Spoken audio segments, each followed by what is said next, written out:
आज मैं बात करूंगा पेशाब की थैली के कैंसर की, यूरिनरी ब्लैडर कैंसर, और इसका अर्ली वार्निंग साइंस क्या होता है कि जिससे हम उसके बारे में जान सकें और सही समय पे उसका इलाज करा सकें। तो पहले तो मैं ये बताना चाहूँगा कि यदि हम अर्ली स्टेज में ब्लैडर के कैंसर को डायग्नोज कर लेते हैं तो ये कम्प्लीटली क्योरेबल वाले कैटेगरी में। कैंसर का अर्ली स्टेज में यूजुअली बहुत सारे साइंस कोई नहीं होते हैं, तो एडवाइजेबल है कि 40 के बाद हमें अपना हेल्थ चेकअप कराना चाहिए। हेल्थ चेकअप का मतलब केवल ब्लड टेस्ट नहीं है, उसमें अल्ट्रासाउंड, यूरिन टेस्ट और भी टेस्ट आते हैं। Early warning science most common जो होता है पेशाब में ब्लड आने का हो, बट कई बार इसको हम इतना कैजुअली लेते हैं। हमारे पास जब पेशेंट ब्लैडर कैंसर के एडवांस स्टेज में आते हैं तो वो कहते हैं सर 2 साल पहले पेशाब में ब्लड आया था, हमने डॉक्टर से दवाई ली और वो ठीक हो गया, हमने समझा यूटीआई। ये बड़ी कॉमन कहानी। पेशाब में यदि ब्लड आता है और वो बंद भी हो जाता है तो ये अर्ली वार्निंग साइन है। बंद हो गया तो इसका मतलब ये नहीं है कि बीमारी ठीक हो गई। यदि यूरिन में ब्लड आ रहा है तो फर्स्ट चीज जो सोची जाती है वो ब्लैडर कैंसर सोची जाती है। आप तंबाकू का किसी भी रूप में इस्तेमाल करते हैं या आप केमिकल इंडस्ट्री में हैं, आप तंबाकू चबाते हैं, पान पराग चबाते हैं, स्मोकिंग करते हैं या वेप करते हैं या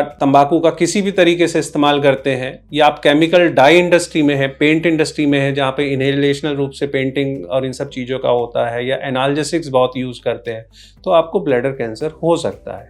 और वार्निंग साइंस जो होते हैं उसमें पेशाब बार बार जाना, पेशाब लगना, इतनी जोर से लगना कि जाते जाते रहा बाथरूम में निकल जाना, और ये सब साइन इस वजह से होते हैं क्योंकि ब्लैडर जो ट्यूमर होता है वो ब्लैडर को इरिटेट कर रहा होता है। कभी कोई नस फट गई तो ब्लड आ जाता है, अदरवाइज वो इरिटेशन की वजह से पेशेंट को फील होता है कि वो बार बार जाना है, जल्दी लगना है। कई बार ब्लैडर में पेन भी हो सकता है। जब बहुत एडवांस हो जाता है तो जब ब्लैडर सारे में फैल जाता है, यदि वो हड्डियों में फैलेगा तो बोन पेन वगैरह हो सकता है। बट यूरिन में ब्लड आना is the most common early warning sign, और यदि आपके यूरिन में ब्लड आता है तो उसको बिल्कुल भी इग्नोर ना करें। अपने मूत्र रोग विशेषज्ञ यानी यूरोलॉजिस्ट से जरूर मिलें।